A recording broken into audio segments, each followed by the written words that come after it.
Hey, welcome back as we continue our playthrough of 1862 and the Battle of Seven Pines. We are on turn 4A. So lots of activations happened. We didn't have a ton of combat because the Union was able to, Casey was able to pull his guns out of here that we had up here earlier. So they pulled back to here because if he starts losing these pieces, his morale is going to drop even worse, and he's still barely hanging on to average morale. If he loses one more unit, he's going to drop to poor. These guys didn't get to activate. The movement activated, and then these guys tried an activation, but it didn't work. So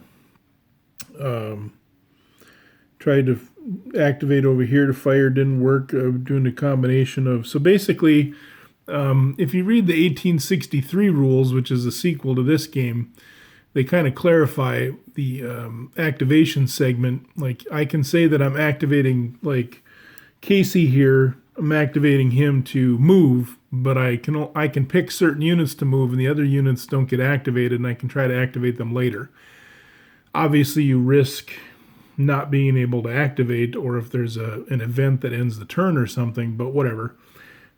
So a lot of maneuvering. Anderson also came in for the Confederates, so he's getting ready to attack, and he held off just a little bit so that next turn maybe he can coordinate and hit the whole line, because otherwise only one of those brigades would have hit the line, so we didn't want to go in with one brigade against all of this Union stuff here. So the Union's trying to...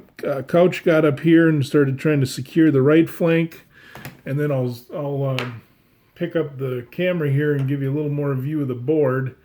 I better put on my readers real quick. I can't remember which commander failed to come in.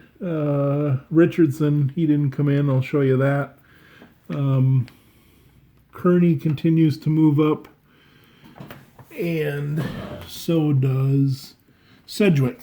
So we have Sedgwick up north up here. He's continuing down the road. He made his first activation. Kearney made his activation, and Richardson, who's supposed to come in this turn, is held up. So most of the action is still around here. The board's pretty empty, and the rest of the board as the stuff's heating up around Seven Pines. We will continue this turn. We still have part B of this turn because this was just the first activation. I figured I'd break it up because otherwise there might be too much movement or too much combat to try to explain. But anyway, we'll continue from there.